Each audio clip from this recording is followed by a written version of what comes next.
आज आपण गणपती बाप्पाच्या प्रसादासाठी चुरमा मोदक बनवणार आहोत। थोडे वेगळ्या प्रकारचे हे मोदक आहेत, पण अगदी चवीला अप्रतिम लागतात आणि घरातील 3 साहित्यापासून तयार होतात, त्यामुळे झटपट तुम्ही बनवू शकता।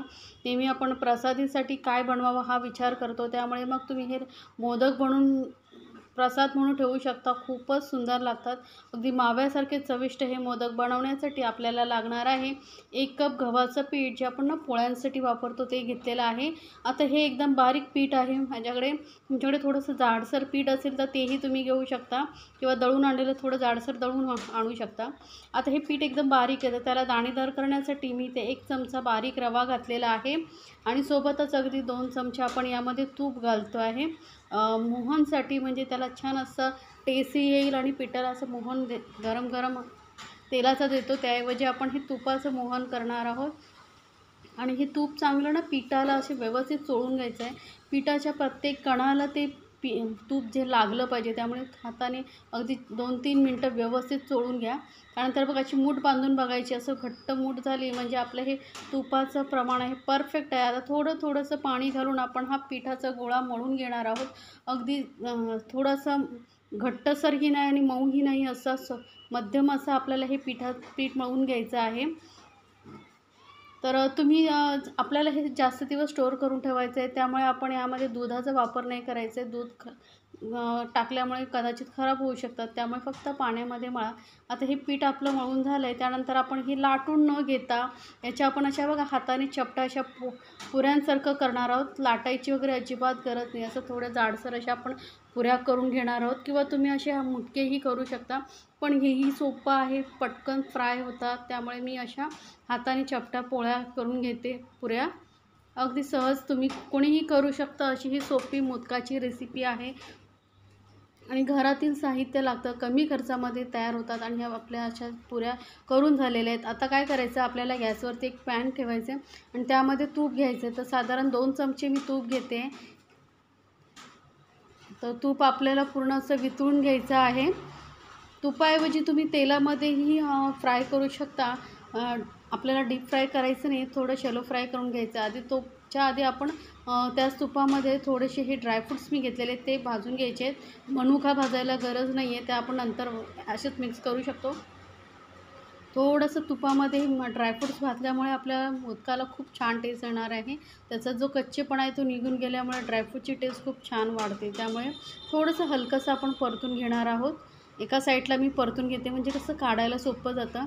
आता हे ड्रायफ्रूट्स आपले भाजून झाले आहेत, तर आपण एक प्लेटमध्ये काढून घेऊया आणि सेम तुपामध्ये आपण हे जे पुऱ्या करून घेतल्या होत्या त्या ठेवायच्या आहेत आणि मस्त असे शॅलो फ्राय करून घेणार आहोत। गॅसचा फ्लेमना एकदम असा मीडियमवरती ठेवा, मीडियम टू लोवरती, आणि ह्या अशा मस्त अशा खरपूस होईपर्यंत आपल्याला भाजून घ्यायच्या आहेत।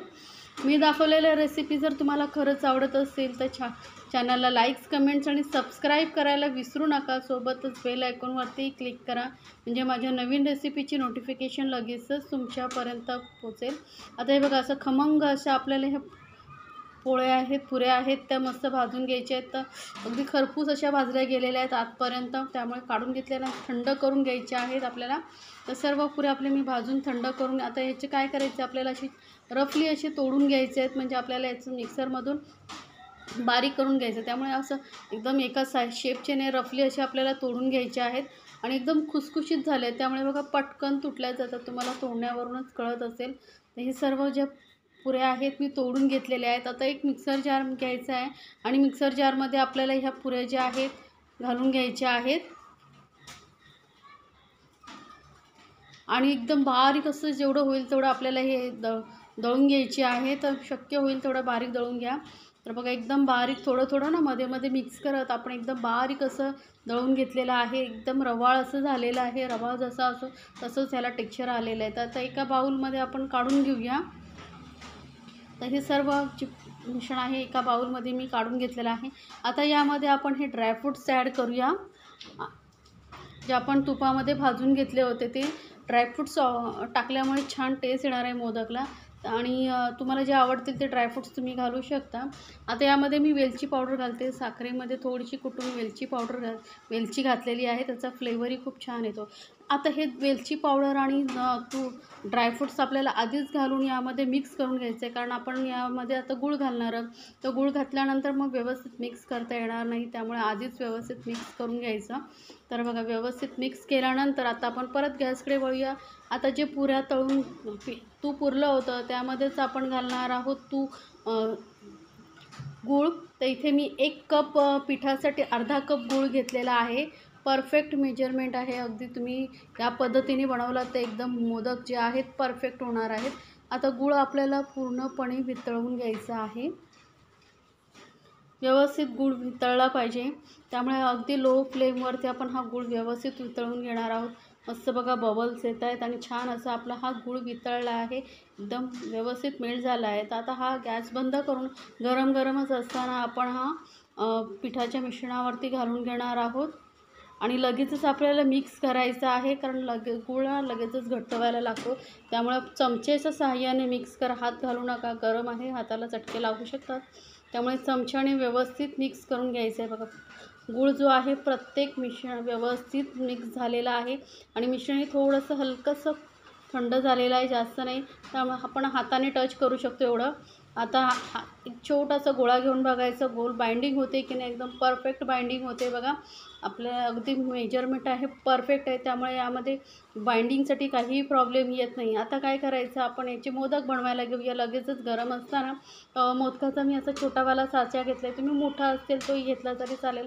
मोठ्या साईजचे मोदक बनवायचे असेल तर मोठा साचा घ्या आणि आतून गरज वाटली तर तूप लावा, नाही लावलं तरी काही प्रॉब्लेम नाही आहे. आणि हे मिश्रण जे आहे व्यवस्थित बोटाच्या साहाय्याने दाबून दाबून भरायचं आहे, म्हणजे व्यवस्थित शेप येतो. थोडं व्यवस्थित प्रेस करून भरलं की शेप ही मोदकाला खूप छान येणार आहे. नाहीतर कुठेतरी पोकळ राहिला ना मग मोदकाला व्यवस्थित शेप येणार नाही. तर बघा मिश्रण व्यवस्थित भरून झाले. आपण ही साईडची पिन काढून घेऊया आणि मोदकाचा साचा ओपन करून पाहूया. बघा किती परफेक्ट असा आपला मोदक तयार झालेला आहे. गणपती बाप्पाही खुश होतील, एवढा सुंदर हा मोदक दिसतो आणि चवीला एकदम अप्रतिम लागतो. तर एक वेळेस नक्की बनवून बघा. तसे साईडचं जे थोडं भाग आहे एक्स्ट्रा भाग तो हलक्या हाताने काढून घ्यायचा. किती सुंदर दिसतोय बघा मोदक. झटपट मोदक माव्यापेक्षाही टेस्टी लागतात. तर नक्की एकदा बनवा आणि घरातील साहित्य तयार होतं, त्यामुळे सहज कोणीही बनवू शकतं. आणि याची साईडच्या पाकळ्या किती सुंदर दिसत आहे. साच्याचा अगदी परफेक्ट शेप आलेला आहे आपल्या मोदकांना.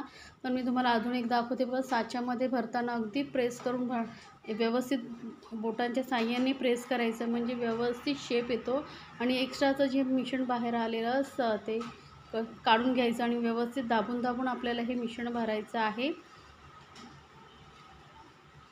आणि पटकन बाजूचं पिन काढून आपण हे मिश्रण मोदक जो आहे काढून घ्यायचा आहे. किती सोपं आहे बनवायला. जर मोदकाचा साचा नसेल तर मग तुम्ही या पद्धतीचे लाडूही बनवू शकता. तर हा अगदी साईडचा जो एक्स्ट्राचा पोर्शन होता तो मी काढून घेतलेला आहे आणि सुंदर सुबक असे आपले घरातील साहित्यापासून मोदक तयार झालेले आहेत. तर झटपट बनवा आणि मला कमेंट्समध्ये जरूर सांगा. आणि जर रेसिपी आवडत असेल तर चॅनलला लाईक्स, कमेंट्स आणि सबस्क्राईब करायला विसरू नका. सोबतच बेल आयकॉनवरती क्लिक करा, म्हणजे माझ्या नवीन रेसिपीची नोटिफिकेशन लगेचच तुमच्यापर्यंत पोहोचेल. किती अगदी गणपती बाप्पा खुश होतील एवढे सुंदर आणि चविष्ट असे हे मोदक आपण बनवलेले आहेत. तर याआधीही माझ्या चॅनलवरती उकडीचे मोदक, इन्स्टंट मोदक, वेगवेगळ्या प्रकारचे मोदक आहेत. त्याचीही लिंक मी डिस्क्रिप्शन बॉक्समध्ये देते, तिथे जाऊन तुम्ही पाहू शकता. तर नक्की बनवा या गणपतीला मस्त असे झटपट होणारे मोदक.